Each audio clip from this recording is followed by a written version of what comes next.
IHP Média, la chaîne qui vous édifie. Dans la dimension sorcellerie, papa m'a côté kindoki. Na kindoki na ye, basalili kelemba na bango, alobi na kabi betwa la bana na nyonso. Na kabi ba chance bana na nyonso. Na kabi ba mariage bana na nyonso. C'est donc il y a ça de mon impact selon la sorcellerie qu'il a raconté au Azui. Il a cédé, il a transféré à Kabi Bango parce que spirituellement, comme il est votre père, toi votre frère, n'a bouté spirituellement à sacrifier ma vie n'abino. Si on a moi, on a la conséquence qu'il y a ma kamou à Kabaki n'a boutu. Si pour ça dans une famille, maman sorcière, la kindoki n'a li kelembanaye, tout le monde n'a pas allé kindoki. Il y a un moment où on a belé allé kindoki, il y a Kabi Moussala papa n'a pas la sorcellerie. Donc, papa fait des efforts, mais rien ne change dans sa vie. Tu sais pourquoi? Parce que spirituellement, de la sorcellerie, il t'a déjà vendu. Donc, moi, non, je vais Ozaki non ça. Moi, non, je vais dire que je maman na bango na saki na mutu musote. Donc, je vais dire que na bango ba yo kani na kindoki na bango. Pour pas sacrifier ma vie à batu, mais yo ça innocent, la victime car elle dit que na bango ba yo kana. Musu ba sacrifier même ma beauté à bana na ye. Donc, Alia Kabana, on a un kindoki. Il y a un petit tu constates bien aimé. Là, il y a une émission maintenant. Il y a un moment où fausse couche, va te mêler ça la normalité.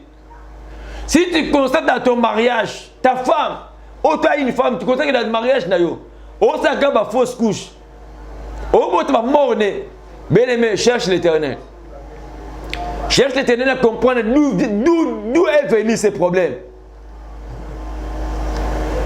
Or, dans la dimension de la sorcellerie, lorsqu'on a vendu les enfants, babi que na kindoki na teki mwana oyo zizel, iveto na teki bana nyonso kobota na ye, yeba ke okokuta mobali, okuta même yo mobali ba te kobota na okuta na mwasi. Ben bobo simba bana na za problème. IHP Média, la chaîne qui vous édifie.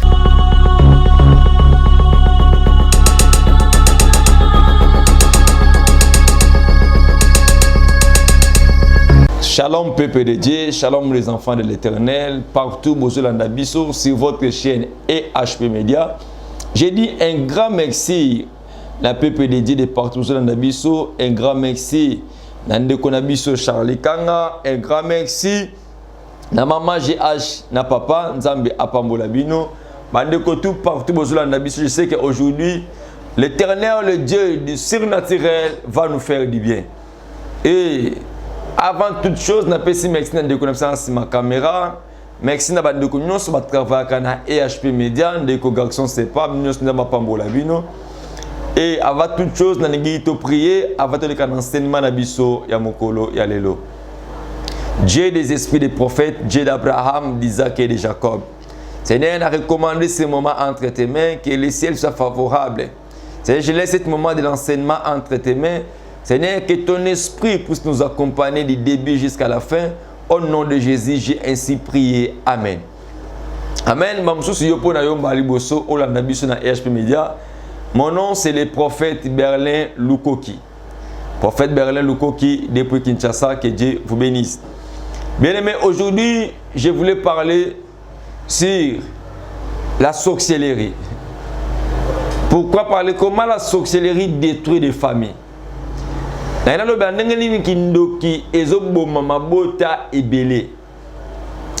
aimé, maintenant, je dis toujours aux gens, un frère m'a appelé, me demandait, prophète, mais pourquoi toujours dans chaque famille, il faut qu'il y ait une là?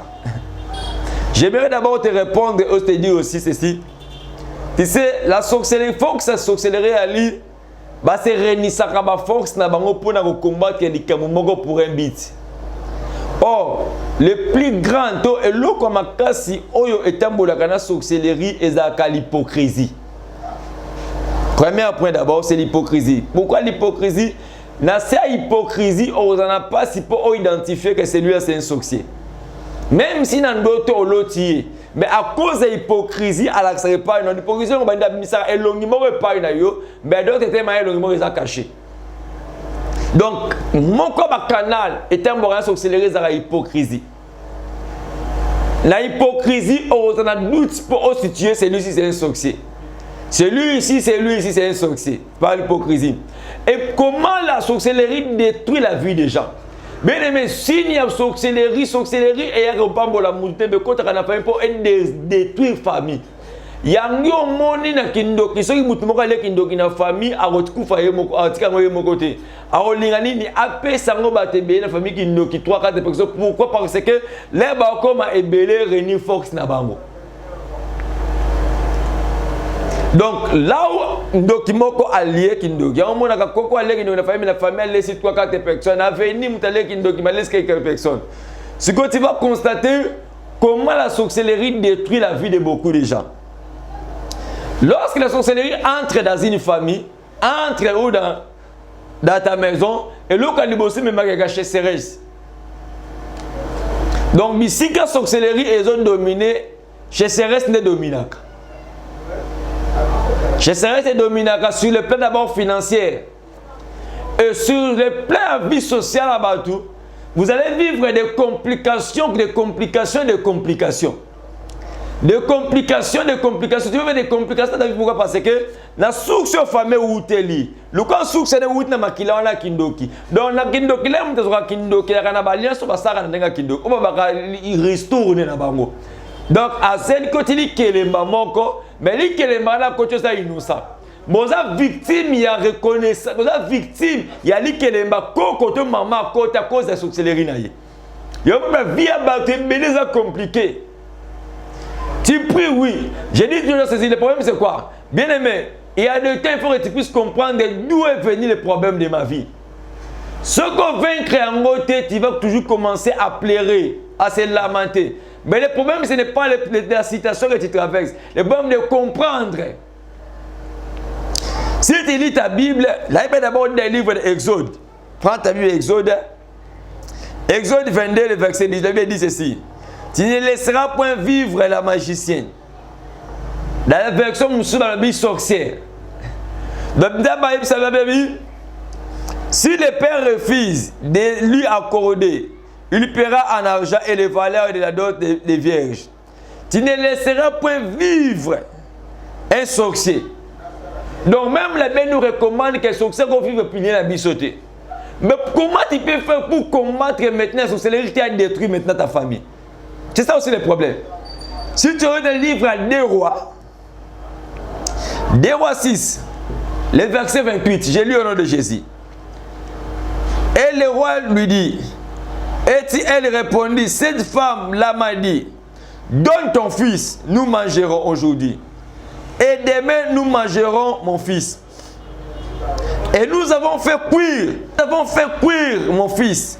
Et nous l'avons mangé. Et les jours suivants, il lui a dit, donne-moi ton fils et nous le mangerons. Mais elle cacha son fils. C'est ça la sorcellerie. Donc, ce qui est la kabayokani, que tu peux ça, moutentel. Tu peux se vivre moutentel. C'est ça. Donc, tu peux ça moutentel spirituellement, on t'a déjà vendu. Il y a moins de sorcellerie. Comment la sorcellerie détruit la vie? Je voulais maintenant, et sur la langue bien maintenant. Dans la dimension sorcellerie, papa m'a raconté kindoki.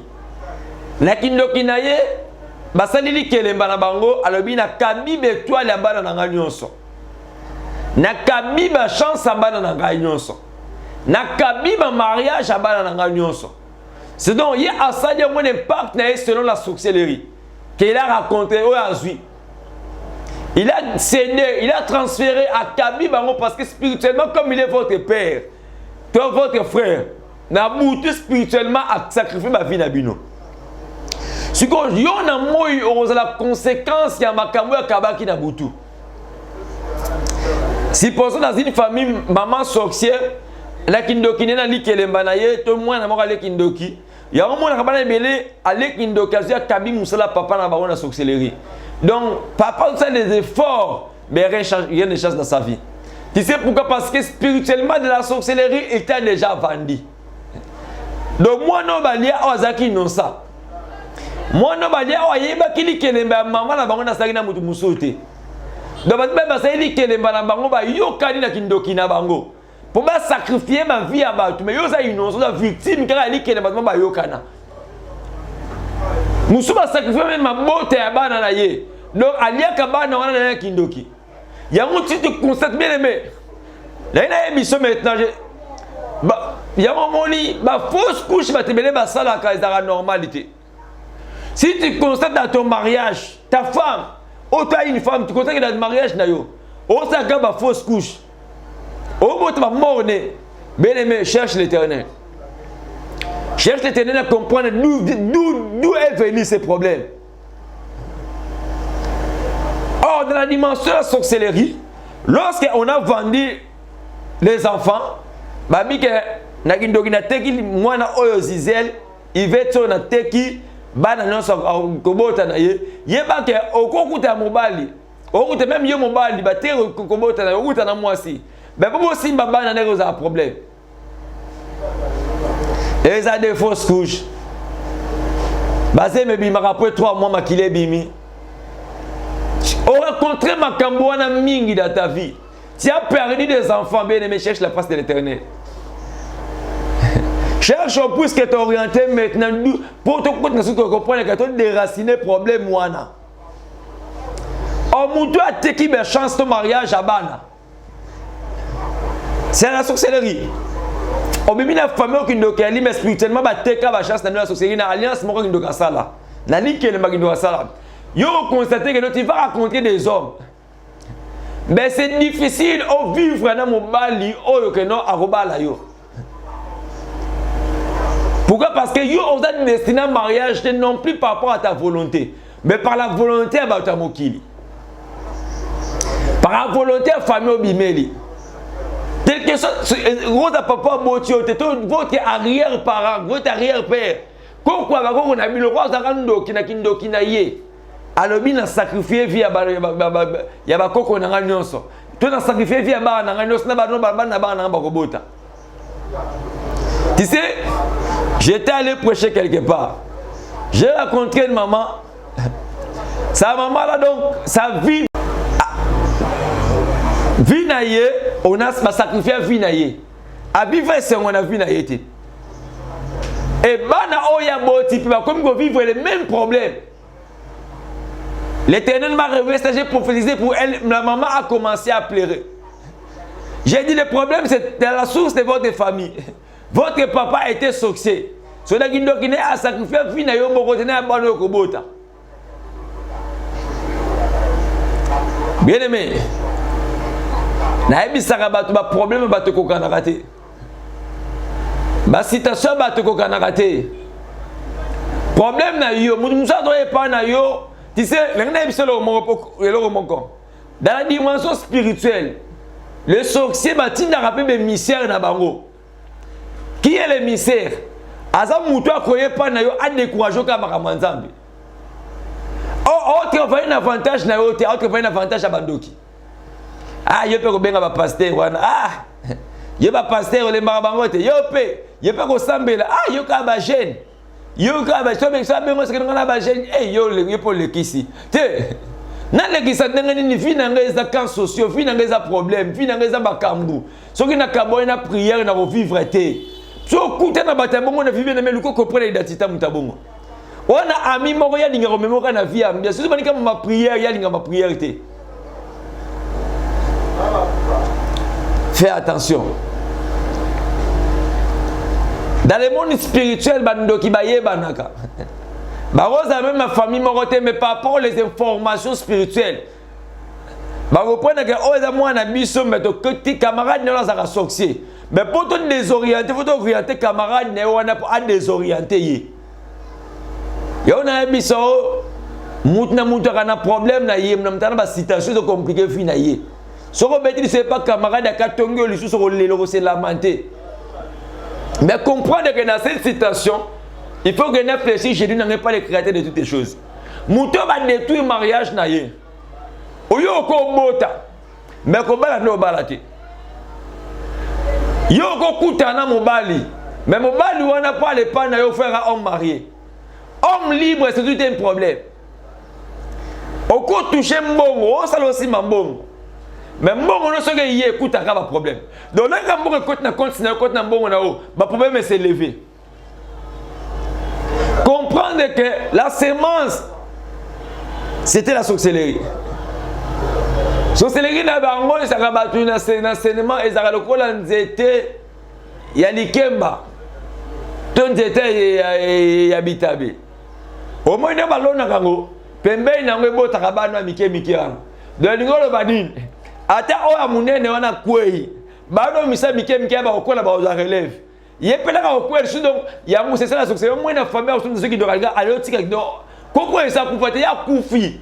Mais atika bato bazo sala que notre sorcellerie oya kodi ça la famille erenia kaka. Beaucoup de gens, beaucoup de familles vont être victimes à Makambouana. Les promoteurs de ces choses étaient déjà morts. Mais le quoi la sorcellerie est fonctionnelle. Le quoi exemple c'est banzete wana. Ya likemba tu amana do so lo nita likemba awa.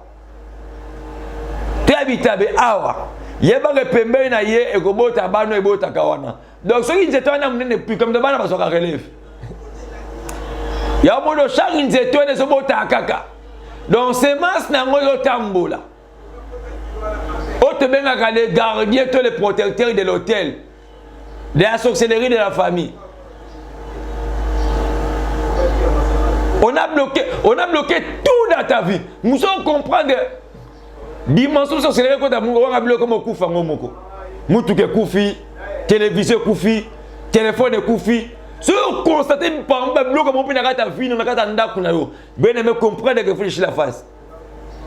Surtout maman, ceux qui n'ont pas de place, moi, je vais laisser Kindoki. La sorcellerie est dans des dimensions de sorcellerie. Et la sorcellerie inconsciente et la sorcellerie consciente.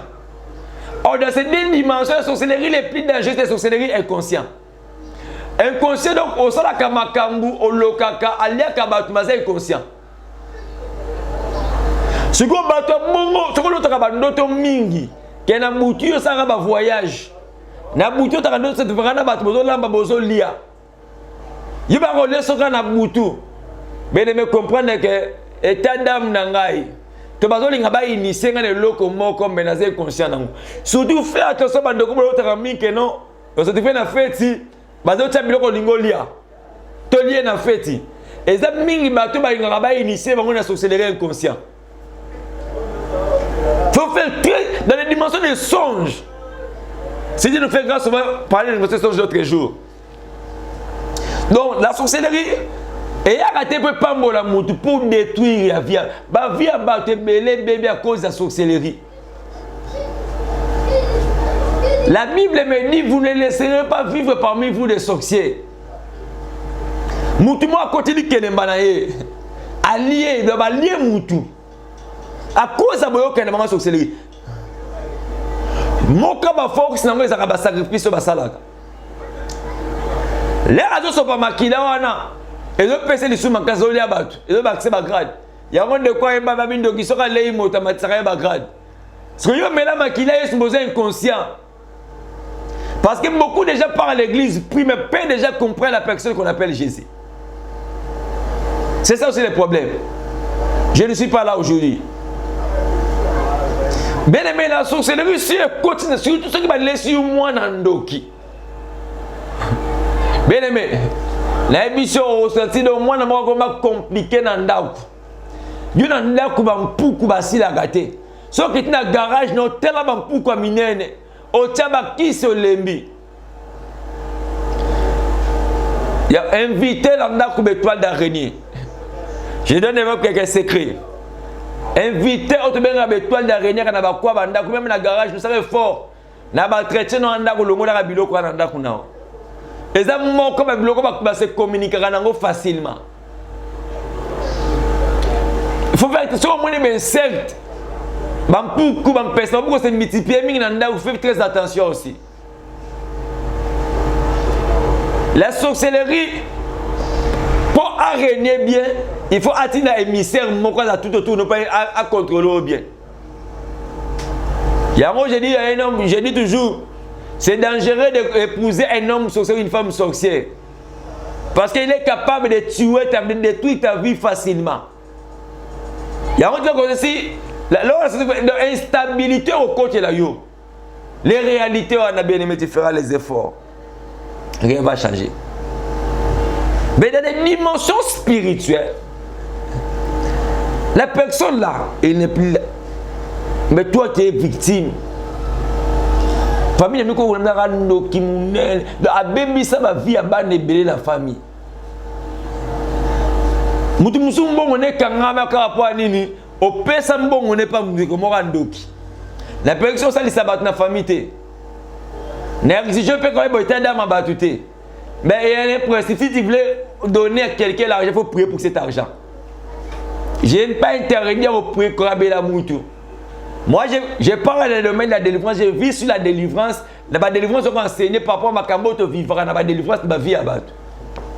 Il y a une sœur, pourquoi? Parce que, à ce qu'elle a moninga, et la mbana moninga, c'est une robe qui tombe au personne qui n'a pas fait. À ce la personne de quoi dans moi aussi. Or, la femme là, elle était sorcière. Là, il y a la mbana, il y a qui a baby si fini na kindoki. Nous avons dit que sans prier pour cet argent. Et on veut un blocage financier. J'ai rencontré un frère. Il m'a dit, prophète, lorsque j'ai fait des dépenses au Kundara, on a mis des dépenses souana. Et j'ai compris que finance n'a pas comme compliqué. Au sein du geste à malade, j'ai posé la question, est-ce que tu avais prié pour ton argent? Il y a mon spiritualité, là, comme tu as dit, le sentiment. La spiritualité, sentiment, bomaka. Mon ça, maman, bison doki, bino a passé au Kabola Rabatete, au Kabola Batute. Puis la dimension spirituelle, dimension mouké, ça dit sorcellerie. Biska Rose Christian, ligne de Korolokati. Biska Ngana Fandenga, Bernetta, le prophète chrétien de Koko Lokati.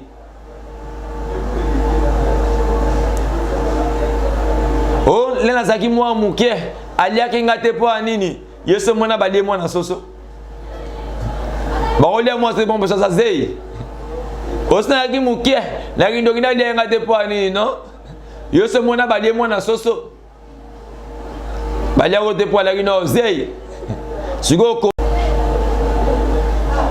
bien aimé dans la dimension spirituelle faut le sentiment ce côté sentiment go bomayo. Ce sentiment, sentiment qu'on détruit finalement. Il y a un émission, le monde sentiment na hypocrisie. Donc sentiment, le monde a un sentiment pour découvrir bango hypocrisie. Il y a quoi ça? Au monde, dès que tu as sabine comme prophète, bolimbi sabine 5 mois moi histoire na ye, ndekona na moi si. Il y a quoi on ni communauté. Nabi te prier. N'est pas comme d'autres pas prendre de quoi dans moi sembe. Nous nous avons moka ba force na ye. D'ailleurs ba Simpson dans la sol awa. Il y a beaucoup de signes que tu peux repérer. Celui-ci c'est un succès. Mais dans notre deuxième message, tu attends on se parle là moi. Mais on a fungolo en désordre pour comprendre. Surtout dans ma dimension bandoto. So l'autre a mingi ndoto kaka yombwa landa kayo yo kaka mbwa ndato landa yo mbwa kaka balanda ka banya balanda kayo. Or dans chaque famille, so c'est notre famille nango e yaka na totem nango. Totem ali e loko pour atrabat na famille. Musu famille nango totem nango ya lion, musu ezaka ours, musu ezaka nyamentel. Donc chaque famille spirituellement. So qu'on a profondeur ko point que totem na loko mbuya bine c'est le X et le Y. Je vais parler de cela l'autre jour. Comment identifier, comprendre et détruire les totems de notre famille. Mais les sorcelleries détruisent beaucoup de familles. Des divorces, c'est bien dans ma famille, dans ma couple, mais les à cause de la sorcellerie. Moi, je suis en train de moi la famille. Alors, envoûtement, c'est un envoûtement à l'île de déplacement de l'intelligence humaine. Donc, il y a un moment où tu es mêlé à ça, ce sont les sorciers. Envoûtement est libre, envoûtement est makanisa ki bo moto. Sans na makam normal, on ça makam na c'est envoûtement. C'est ça des signes liés à la sorcellerie. Aujourd'hui, je m'arrête ici. Et on prendrait le temps de parler ça d'être si tu as des complications, Tu voulais connaître encore, comprendre ce message, contactez-nous. Nous sommes là disponibles pour vous orienter. Et si tu as même un enfant, une fille, elle est sorcière, n'hésitez pas. Contactez Bisso. Elle va vivre la délivrance. Parce que la délivrance, ce n'est pas un slogan. Et à réel, à vivre la délivrance. Kindokia, le roi m'a la malaria. Le roi m'a la typhoïde, le roi m'a la maladie, non, c'est pas PC qui s'orbika. Le médicament, c'est le nom de Jésus. Et il faut rencontrer l'homme qui est l'homme de délivrance. Je suis là. Contactez-nous, Dieu vous bénira. La télévision est en Conga. Je m'arrête ici. Si vous avez contact, le numéro est affiché dans l'écran. Mais sur Facebook, on met prophète Berlin Lukoki. Prophète Berlin Lukoki, c'est Messenger. C'est Messenger. On parler ou partager. Sur WhatsApp, plus 243 89 54 53 65. Plus 243 89 54 53 65. Au Bengi biso 24 sur 24 ou en secrétaire au foot en bon côté pour la consultation pour la prière au Bengi biso vous attend partager na yo prier na yo penzamba lola a remonter sur le beaucoup na ta famille na yo fermez tes yeux na lingi na prier na yo clôturer journée na biso alléluia et enseignement. Dieu des esprits des prophètes, la Bible dit vous connaîtrez la vérité et la vérité vous affranchira. C'est un tika bosolo otoyo qui est révolté maman papa on se ratandaku. Na prier na qualité professionnelle de God fongola bangu tu peuple sensibilité au comprendre ba identité betada mabatu. Na bengani esprit nyonso envoûtement à luguer. Il y a distraction. Esprit nyonso te ya dégoût. Ezra musika na kombo na Yesu.